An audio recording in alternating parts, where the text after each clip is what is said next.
All right, so this is Todd Atkins, and today I want to talk a little bit about why I think the UFC could trade Max Holloway to Bellator. This is something that I alluded to on some of my or one of my advertisements, so to speak, about a topic I was going to discuss. And before I do, I want everyone to check out my sponsor at Live to Fight Design, which you can find them on Instagram at Live to Fight Design, and they make banners for MMA fighters and MMA gyms. So I really want to, if I do have sponsors, I want them to be people that are affiliated with MMA, not just, you know, other kind of stuff. So I'm happy to have a sponsor that is. And if you go to at Live to Fight Design on Instagram, if you order from them using my promo code Todd Atkins, you'll get 20% off your order. Now, I kind of want to get into this, why I think this trade would be beneficial for all three parties: UFC, Max Holloway, Bellator. UFC, in their instance, and I don't know what Max's numbers are as a pay-per-view guy, but they just had him headline on a fight night card. So I don't know. I don't claim to know what kind of pay-per-view draw he is.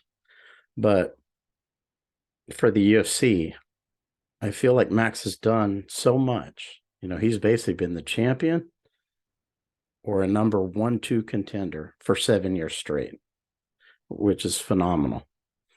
And he's fought, most of the best guys from his era. At this point, unless Yair beats Volkanovski.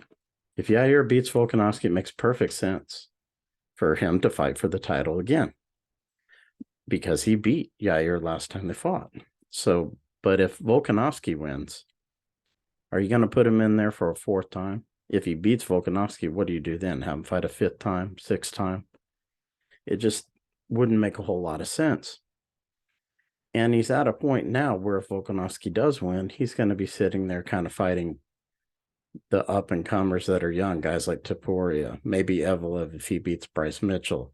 Those are going to be tough fights too. And he talked about fighting Korean Zombie, which I don't think makes any sense. I don't think anybody wants to see that. So what do you do with him if Volkanovski wins?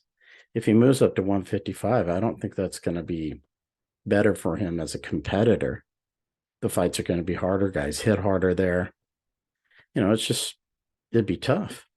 But if he gets traded to Bellator, maybe you trade him for, I would say there's three guys: Pitbull, AJ McKee, Aaron Pico. Now, I would choose Aaron Pico personally.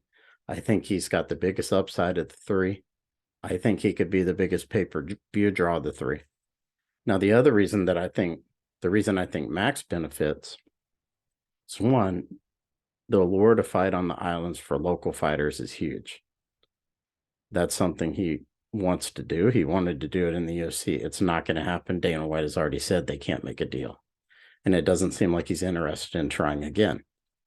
So for Max, the opportunity to fight on Oahu as who he is now, not when he was younger, is not there in the UFC. But if he goes to Bellator for the second half of his career, I mean, he's still young. He can fight for a lot more years, and he's shown he can fight at a high level. So, or the highest level, I would say. So he could fight, once or twice a year at home. Now, would it be in front of as big a crowd? No. But fighting in front of your people, local people, that would make up for that, I think, in his mind, and most local fighters. And for Scott Coker, like I said, because he runs events maybe once or twice a year on Oahu, it'd be huge for him to have Max Holloway. So give him fresh matchups, gives the UFC fresh matchups with someone like Pitbull, McKee, or Pico. So it just makes sense for all of them.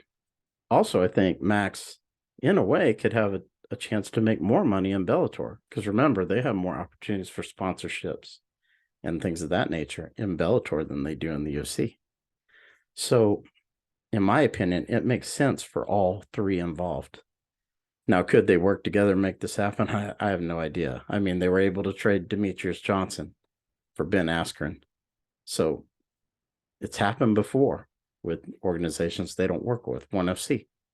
So this is something I think could happen, makes sense. It's not disparaging to anybody. It's not talking down on Max Holloway or anything like that.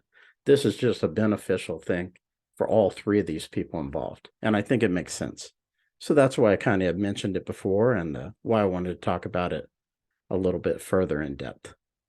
And as always, I appreciate the support from everybody. And until next time, take care.